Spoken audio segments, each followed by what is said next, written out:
We are receiving wake-up calls from Mother Nature. She is pleading with us to take action to combat the negative consequences of human-caused climate change. The amount of carbon in our atmosphere today is more than any time since the pre-industrial era. The Earth's average temperature has increased to its greatest levels in 11,000 years as a result of CO2 and other poisonous gases acting as a blanket to trap the planet's heat. Extreme weather is becoming more frequent as a result of our climate catastrophe, the Colorado River Basin, which feeds Lake Mead, the nation's largest reservoir and supplies water to millions of people in the Southwest, is currently experiencing a megadrought. Wildfires have burnt 3 million acres this year, nearly 3 times the 10-year average, as a result of record heat and dryness. Additionally, increased evaporation brings to more frequent, intense downpours. Roads and bridges were destroyed by recent flooding at Yellowstone National Park, forcing thousands of people to leave. Even worse, the situation is global. It is not a new issue to acknowledge the need for action to reduce the negative impacts of burning coal,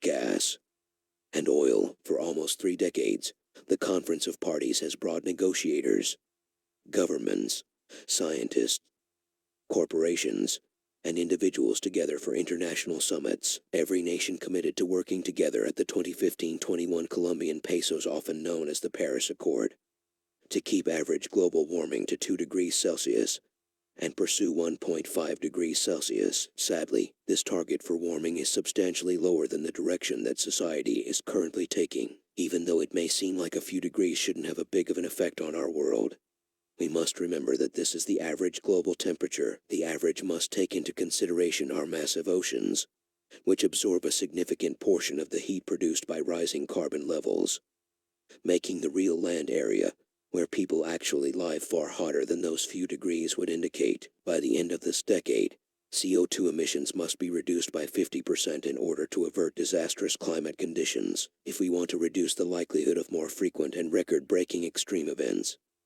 such as rising sea levels caused by melting ice sheets, severe droughts that reduce crop yields, vegetation that burns more easily due to drier conditions, and devastating floods brought on by heavier rains, we must cut emissions. The repercussions of our climate problem are definitely catastrophic, but experts say we are capable of reducing additional warming. We must immediately switch to renewable energy sources in order to achieve net zero emissions. Long-term reductions in our reliance on fossil fuels will have significant positive economic and social effects, including lower costs for consumers, more jobs across various industries, reduced dependency on foreign supplies, and protection of biodiversity. The expense of healthcare will be reduced by trillions of dollars and thousands of lives by improving our air quality. We have the knowledge and the technology to stop a global warming catastrophe. By educating ourselves, we may show that we care about and hope for the future.